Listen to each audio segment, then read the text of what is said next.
he took Ally to Game 3 at the last breakout, so like he's very good.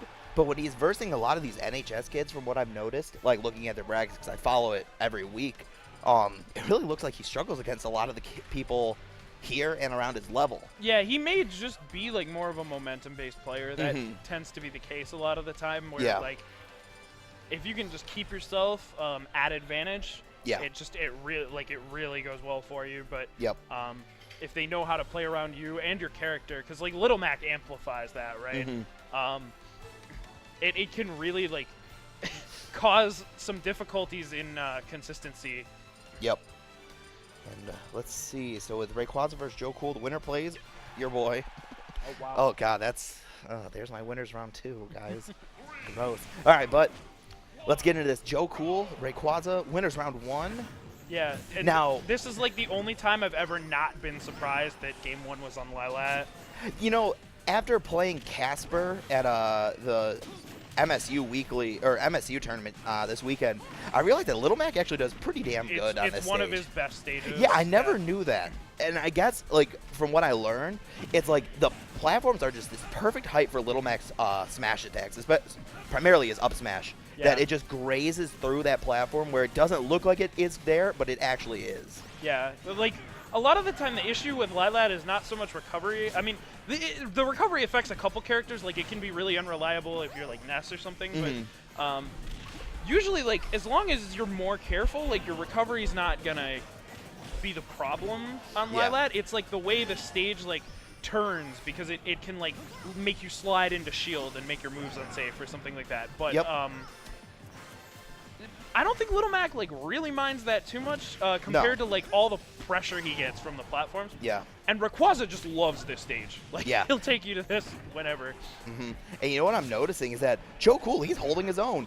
It seems like Rayquaza, he could be playing a little bit more I guess he's playing more aggressive to try and like learn Joecool's habits a little bit. Yes. But Joecool was keeping it fairly even for that first stock. It's just he kept getting off stage and was getting minorly juggled, but who doesn't when you're fighting RosaLuma?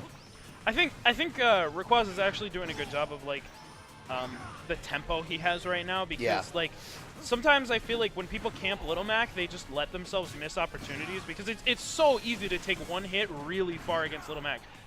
He's light, he's pretty easy to combo. His recovery is obviously awful. So like if you get a chance to be aggressive against Little Mac, you should take it, and I think Rayquaza knows that. Yeah, and you know that's what that really speaks to the glass cannon level that Little Mac is. Oh, for sure. He is this character that can be so terrifying, yet certain characters just make him look like he truly is a bottom tier character, or low tier if you're 0, I guess. Looking at his most recent tier list video, he's very I feel like he's like a counter pick character. That's kind of his place in the meta, because he really has some matchups that like he really excels in, and he can very easily tilt you. But like there are certain matchups where it's just so hard for him. Yep. And with the counter pick like Town and City, you can definitely tell that Joecool is going to be looking for those down tilt into up B attempts. Little Mac's up B has crazy knockback, and on a stage that has such a low ceiling and has platforms where you can elevate that low ceilingness, it's going to benefit him. And you can tell that Rayquaza is actually playing a little bit scared. Yeah, this is another really good stage for Mac, just because it's FD. we all know how like notorious FD is for Mac. Sometimes it's not actually the best option, like all the time. I've even seen some players, like I've seen Diddy players counterpick him to FD, but it is really nice to like not have to be camped, and just sometimes it's FD, but with a lower ceiling. Ooh, that was very nice. That was a really nice grab mix-up. Caught Rayquaza's shield. Oh my! That was a jab cancel KO punch. Yep. Wow. Jab 1 to KO punch, or jab 1 to 2 to KO punch is often. RosaLuma gets hit out of like a lot of jab cancel stuff. I think it's due to her height. Yeah, and her weight. Like she's so floaty. Yeah, like. That's it.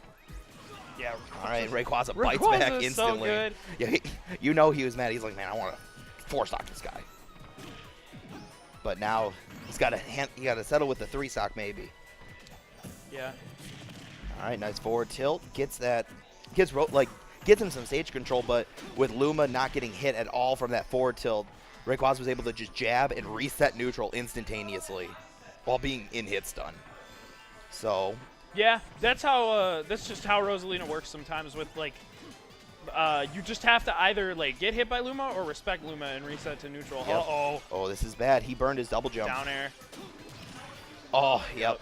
You know, the whole reason that started is because he double jumped into Rosa, who was on the platform. It's really strange, too, because that's how the game started, right? Is like the very first thing that happened that game was Joecool jumped at him. Yeah. And Ray did a back throw forward air and then tried